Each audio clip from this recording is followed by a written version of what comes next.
Assalamualaikum warahmatullahi wabarakatuh. The Honorable all the judges and all my beloved friends wherever you are. We cannot always build the future for our youth, but we can build our youth for the future. By Franklin D. Roosevelt. This short sentence has a deep meaning that the youth is the future that must be prepared from now. The role of the youth in this era is very important to make sure that we will have a great future. The population census data in 2018 shows that the productive age has reached 179.13 million people. It's about 67% of all Indonesian people. This huge number will lead Indonesia to a new phase called demographic bonus. The question is, what will we do with this gold chance? Ladies and gentlemen, in this occasion, I would like to deliver my speech under the title, What the Young Generation Should Do to Make a Better World. Ladies and gentlemen, before we move to another deeper talk about the role of the youth, we will talk a little about what is SDGs. SDGs, or Sustainable Development Goals, is a global action plan agreed by the world leaders, including Indonesia, to end poverty, reduce inequality, and protect the environment. SDGs are planned since 2015 when the world is still safe and healthy.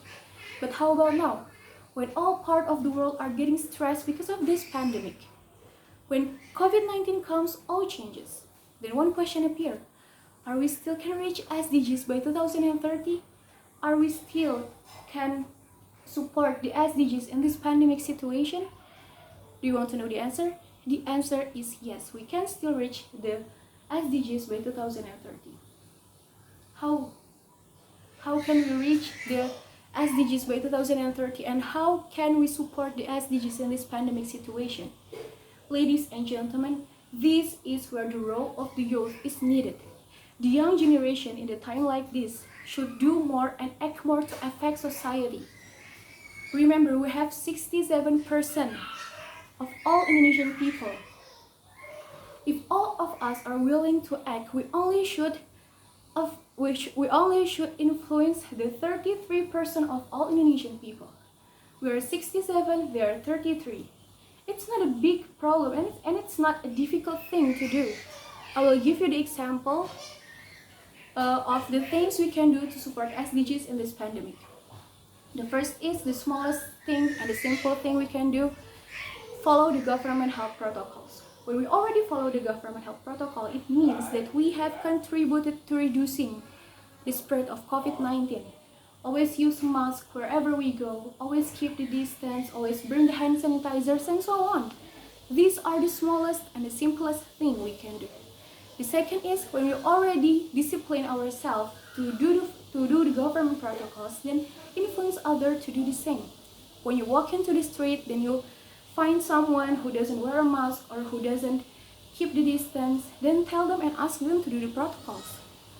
The third is, we as the young generation can raise funds to help the communities in need, such as students who are affected by COVID-19 or the victims of layoffs.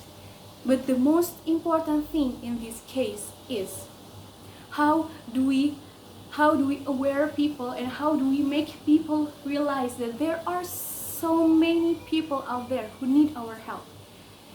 Most people in this situation is too busy to think about their own difficulties until they forgot that there are so many people out there who get more difficulties than us, and they need our help.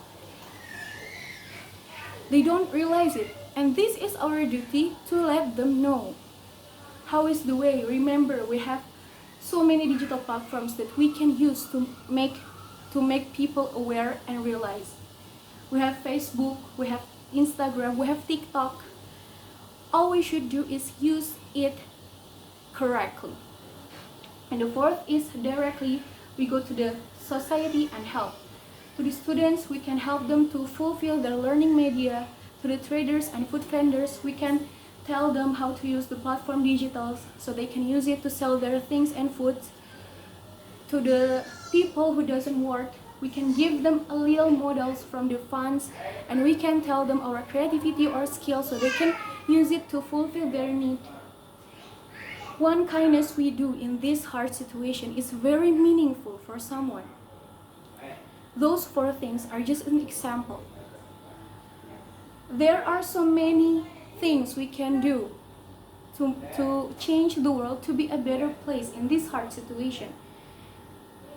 I strongly believe that the young generation in this era is very creative and innovative. But the problem is they don't have any desire to change the world. And this what I ask you to do. I ask you now to plant the desire to change the world in our heart and keep it. Now, I ask you, to the young generation, to all young generation who watch these videos, do you want to plant the desire in your heart? I hope the answer is yes, and I am very waiting for our brilliant ideas to change the world. Ladies and gentlemen, maybe that's all that I can say. I hope that this speech will not only be listened and watched, but also contemplated and implemented in our hearts. I am Tsurayya Fathma Zahra from the Faculty Medicine of University of Lampung.